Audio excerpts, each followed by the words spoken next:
ये जो सड़कों का सीवरेज का काम करने वाले हैं निरंकुश इसलिए इन पर अंकुश नहीं है। अंकुश करने वाले चेयरमैन साहब है, अंकुश करने वाले विधायक जी है, अंकुश करने वाले हमारे जनप्रतिनिधि है, और पूर्व विधायक भी यहाँ लंबी चौड़ी बात करते हैं, तो उनको भी इसमें संज्ञान लेना चाहिए कि इस तरह का ये चलेगा नहीं। आप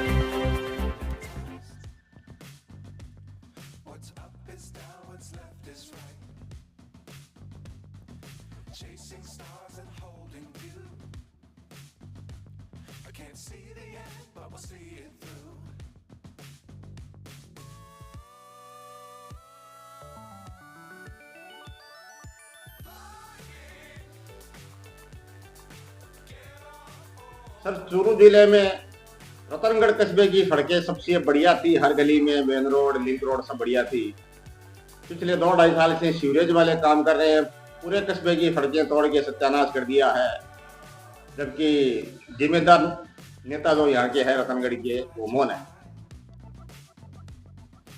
पिछले 2-2.5 साल से सीवरेज के नाम पर रतनगढ़ के प्रत्येक वार्ड की सड़क को उन्होंने तोड़ दिया और कई जगह ठीक कर दिया, कई जगह रिपेयरिंग कर दी, कई जगह नई सड़क बना दी। और धीरे धीरे इन लोगों ने सारे रास्ते जाम कर दिए रतनगढ़ शहर के।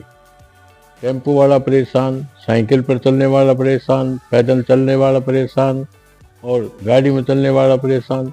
सारी सड़कें रतनगढ़ की एल&टी ने तोड़ दी और उसका दुष्परिणाम ये है कि आम आदमी चलने फिरने, पैदल चलने वाला आदमी भी इससे परेशान हो गया है।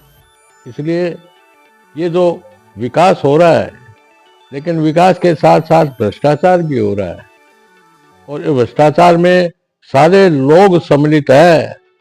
कोई व्यक्ति बोल ही नहीं रहा है, बोलना चाहिए, क्यों नहीं बोल रहा, किस कारण से नहीं बोल रहा, क्यों? अब मैं आपको एक जोरदार बात बताता हूँ। शास्त्री नगर से हम इधर अगुने दरवाजे के रोड पे हम आते हैं, बढ़ेज बिल्डिंग के पास पिछले 20 दिन से लगातार 20-25 दिन से लगातार वो रास्ता जाम कर रखा है। उधर से न कोई आ सकता है न कोई जा सकता है। तो संविधान में ये है कि आप किसी भी सार्वजनिक मार्ग को अवरुद्ध नहीं कर सकते और अगर करते हैं तो 133 सीआरपीसी का मुकदमा बनता है उस पे। आप सार्वजनिक मार्ग को कैसे बंद कर दोगे? अब वो उधर के लोग किधर से आए किधर जाए, ये जो परिस्थितियां हमारी बनी है और सबको पता है, वहां के वार्ड मेंबर को पता है, चेयरमैन को पता है, हमारे विधायक को पता है, एमपी को पता, सबको पता है कि इन लोगों ने रास्ते रोक रखे हैं, आवागमन बाधित है, जो न्याय संगत नहीं है, कानून संगत नहीं है, विधि सम्मत नहीं है। लेकिन इन्होंने दादागिरी से सब काम कर रखा है। अभी शराब गेस्ट हाउस के पास, नर्मदा भवन के पास इन्होंने सड़क बनवाई, वो टूट गई, फिर दोबारा बनवाई, दोबारा बनने के बाद वहां इतना लंबा चौड़ा खड्डा हो गया, सड़क धस गई। तो काम की गुणवत्ता भी नहीं है, सरकार के पैसों का पलीता लगा रहे हैं ये लोग। सर, आरयूआरडीपी के अधिकारी यहाँ रतनगढ़ में रह रहे हैं, एल&टी के कार्य का वो मॉनिटरिंग करते हैं, तो फिर वो किस चीज की मॉनिटरिंग करते हैं? पूरे गांव की मॉनिटरिंग भ्रष्टाचार की करते हैं, पैसे खाते हैं और बस, कोई बोलने वाला है नहीं। मॉनिटरिंग करते तो इस तरह थोड़ी होता। एक मान लो 500 मीटर की सड़क है, उसको 20 दिन तक लगातार रास्ता बंद कर दे। और आपकी जो इधर देरासर रोड की तरफ जाते हैं, नर्मदा, ये सरापों का कुआं है, वहां वो उसको 2 बार बना दिया। सर, वो सड़क पहले बनाई थी, इनकी टूट गई थी, 1 साल में दोबारा बनाई, दोबारा टूट गई है। दोबारा टूट गई, इसका मतलब माल बढ़िया नहीं है, गुणवत्ता नहीं है। और गुणवत्ता क्यों नहीं है तो एल&टी के अधिकारी क्या कर रहे हैं? वो आप कह रहे हो यहाँ बैठते हैं, बैठते तो उनको ऑब्जर्वेशन करना चाहिए, उनको जांच करनी चाहिए। सर, जबकि आरयूआईडीपी वाले हफ्ते में 2 बार जागरूकता कार्यक्रम कर, जागरूकता सिर्फ एक प्रसार है इनका। अभी तक इन लोगों ने मेरे वार्ड में यहाँ ये खोद के चले गए, आज तक कनेक्शन नहीं हुए और 90% इनका काम पूरा हो गया बताते हैं। फिर ये चले जाएंगे। 90% काम पूरा हो गया, लगभग 200 करोड़ का ये कॉन्ट्रैक्ट है, इसकी कार्य 200 करोड़ का पलीता लगा दिया इन लोगों ने, कोई बोलने वाला नहीं है। अभी तक कनेक्शन नहीं हुए हैं और 90% इन्होंने काम करने की यहाँ इन्होंने घोषणा कर दी कि हमारा 90% काम हो गया। इस साइड से अशोक सम से घंटागढ़ और ये अगुना दुर्गे की तरफ शास्त्री नगर, इधर इनका कहीं भी कोई भी कनेक्शन नहीं हुआ है। अब कनेक्शन कहाँ हुए हैं पता नहीं, इनका ऑब्जर्वेशन क्यों नहीं हो रहा है। प्रशासनिक अधिकारियों से मैं निवेदन करूंगा इस तरह के कार्यक्रम काम करने वाले भ्रष्ट तरीके से इनको रोका जाए और इनको तुरंत प्रभाव से ये जितने भी कनेक्शन है उनको किया जाए, और जो सड़कें धसी है जहां उन पर संज्ञान लेके इन पर कठोर कार्रवाई करनी चाहिए, जिससे इनको ज्ञान हो कि यहाँ ये सब चलने वाला नहीं है। इस तरह की ये बातें जो है वो न्याय संगत नहीं है। अब हर गली को रोक दिया आपने, किसके कहने से रोक दिया? एक काम जो है आप कर रहे हो उसको तो कंप्लीट करो।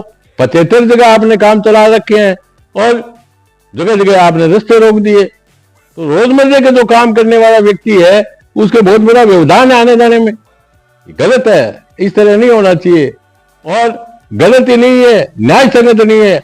133 सीआरपीसी में अगर मुकदमा ठोक दिया तो लेने ही देने पड़ जाएंगे। इस तरह नहीं चलेगा और इस तरह करेंगे तो उसका दंड भी उनको मिलेगा। इस तरह नहीं करना चाहिए। आप विकास कर रहे हो तो उसके हिसाब से करो, एक प्लानिंग से करो। इनके पास कोई प्लानिंग नहीं, बिना प्लानिंग के हर कुछ कर रहे हैं। इस तरह नहीं करना चाहिए। सर पूरा गांव का, रतनगढ़ कस्बे का इन्होंने पूरा सत्यानाश कर दिया है सड़कों का। इनकी जो कार्यकारी एजेंसी नगर पालिका है उसके अधिकारी मौन है, वर्तमान विधायक है वो मौन है, पूर्व विधायक है वो मौन है, सबके सब नेता मौन है, जबकि सत्यानाश कर दिया। क्या कर रहे हैं ये सारे लोग, नगर पालिका चेयरमैन, विधायक, पूर्व विधायक, सब जो है विवाह शादियों में, अन्य फंक्शनों में, कार्यक्रमों में आते जाते हैं और देखते भी है। मौन क्यों है ये क्या पता, हमें क्या पता। मौन नहीं रहना चाहिए। लोकतंत्र में आवाज उठाओगे तभी आपके काम होंगे। विकास के काम अवरुद्ध है। वो क्यों है अवरुद्ध? कि आप उसको इग्नोर कर रहे हो। इग्नोर मत करो। हमारे जितने भी जनप्रतिनिधि है, चाहे वो वार्ड मेंबर है, चाहे चेयरमैन है, चाहे विधायक है, चाहे एमपी है, चाहे पूर्व विधायक है, उनको बोलना चाहिए। उनको ये कहना चाहिए कि भाई ये अव्यवस्था आप लोगों ने कर रखी है, ये तरीका ठीक नहीं है। ये तो दादागिरी होगी इनकी। मन में उस गली को रोक देंगे। मैं आपको उदाहरण दे रहा हूं ना, बड़ेज बिल्डिंग के पास कम से कम 20-25 दिन से लगातार आज तक रास्ता रुका हुआ है। उधर से कोई नहीं जा सकता है, न कोई आ सकता है। बीच में बैरिकेड से लगा दिए इन्होंने। तो कब तक लगाए रखेंगे? कोई बोलने वाला तो होना चाहिए। कोई नहीं बोल रहा है। बड़ी अप्रिय बात है ये। बोलना चाहिए और बोलेंगे नहीं तो ये मनमाए वैसे करेंगे। निरंकुश हो गए एलएनटी वाले सारे। ये जो सड़कों सीवरेज का काम करने वाले हैं निरंकुश, इसलिए इन पर अंकुश नहीं है। अंकुश करने वाले चेयरमैन साहब है, अंकुश करने वाले विधायक जी है, अंकुश करने वाले हमारे जनप्रतिनिधि है और पूर्व विधायक भी यहाँ लंबी चौड़ी बात करते हैं। तो उनको भी इसमें संज्ञान लेना चाहिए कि इस तरह के ये चलेगा नहीं। आप सार्वजनिक मार्ग का विरुद्ध नहीं कर सकते, लेकिन कर रखा है। बड़ी जोरदार बात है। बोलना चाहिए उनको और कहना चाहिए अधिकारियों को बुला के। रोज जन सुनवाई करते हैं, इस जन सुनवाई को क्यों नहीं करते? रास्ता रोक रखा है इन्होंने। किस हिसाब से रास्ता रोक रखा है? एक टाइम पीरियड होता है, एक समय होता है, समयबद्ध कार्यक्रम होता है, वो करना चाहिए। पूछना चाहिए उनको बुला के कि आप ये क्या कर रहे हो। अब 200 करोड़ की ये सीवरेज की योजना है, इसको ये पलीता लगा रहे हैं। दुर्भाग्यजनक है हमारे लिए ये।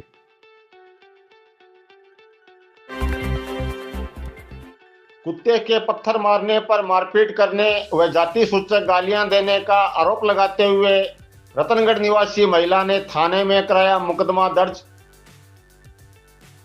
कुत्ते के पत्थर मारने पर मारपीट करने व जाति सूचक गालियां देने का आरोप लगाते हुए रतनगढ़ के वार्ड 42 में रहने वाली संजू पत्नी कन्यालाल हरिजन ने थाने में मुकदमा दर्ज कराया है।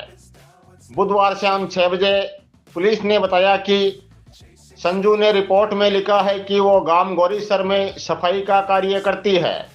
कल मंगलवार शाम को वो गौरीसर से बस में बैठकर रतनगढ़ आई थी और चूरू चुंगी नाका के पास बस से उतरकर पैदल अपने घर जा रही थी। घर के नजदीक गली में किरण प्रजापत पत्नी भवानी शंकर प्रजापत के घर के पास उनका पालतू कुत्ता उसके पीछे दौड़ा तो उसने भग भग करते हुए कुत्ते की तरफ पत्थर फेंका तो किरण प्रजापत व अन्य महिलाएं वहां आ गई और जाति सूचक गालियां देते हुए उसे सड़क पर गिरा दिया और बोली कि हमारे कुत्ते को पत्थर क्यों मारा। शोर सुनकर उसका पति, जेठ का लड़का रवि, गोपी किशन सहित 4-5 लोग मौके पर पहुंच गए। उसके बाद किरण प्रजापत ने अपने पति भवानी शंकर को फोन कर विनय कुमार, घनश्याम, रजनीश सहित 4-5 बदमाश प्रवृत्ति के लोगों को मौके पर बुला लिया और उन्होंने रवि के साथ मारपीट की और उसके परिजनों को जाति सूचक गालियां दी। वहीं किरण प्रजापत ने भी पुलिस को रिपोर्ट दी है कि संजू हरिजन चोरी करने के उद्देश्य से उसके घर में घुस गई और झपट्टा मारकर उसकी सोने की चेन तोड़कर भागने लगी तो पड़ोस के घनश्याम शर्मा ने उसे मौके पर ही पकड़ लिया।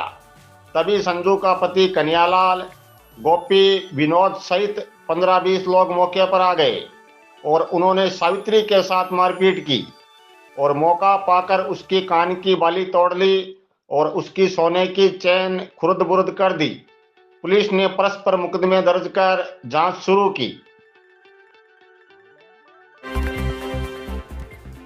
गांव सेला में पानी के गड्ढे में डूबने से गांव गौरीसर निवासी सरकारी कर्मचारी की हुई मौत, पुलिस ने शव का कराया पोस्टमार्टम। रतनगढ़ तहसील के गांव सेला में बुधवार को पानी के गड्ढे में डूबने से जलदाय विभाग के कर्मचारी की मौत हो गई। हेड कांस्टेबल राजेंद्र सिंह ने बताया कि आज गांव गौरीसर निवासी 48 वर्षीय हरि सिंह पुत्र माल सिंह राजपूत ने रिपोर्ट दी है कि उनका बड़ा भाई 59 वर्षीय आसाराम, जो जलदाय विभाग में कार्यरत था और गांव सेला में पंप हाउस पर पदस्थापित था। आसाराम 3 फरवरी की सुबह ड्यूटी करने गांव सेला गए थे लेकिन शाम को वापस नहीं लौटे। तब उनकी तलाश शुरू की गई लेकिन कोई पता नहीं चल पाया। फिर उन्होंने सोचा कि कहीं रिश्तेदारी में गया होगा, कुछ दिनों में लौट आएगा, क्योंकि आसाराम 2 बार पहले भी ऐसा कर चुके हैं। आज बुधवार दोपहर को सेला के कर्मचारी ने उन्हें सूचना दी कि आसाराम सेला में पंप हाउस के पीछे नल के पास बने पानी के गड्ढे में पड़ा है। सूचना पर सेला पहुंचकर आसाराम को पानी के गड्ढे से बाहर निकाला तो देखा कि उसकी मौत हो चुकी थी। पुलिस ने मर्ग दर्ज कर शाम 4 बजे बाद पोस्टमार्टम के अंतिम संस्कार हेतु शव परिजनों को सौंप दिया।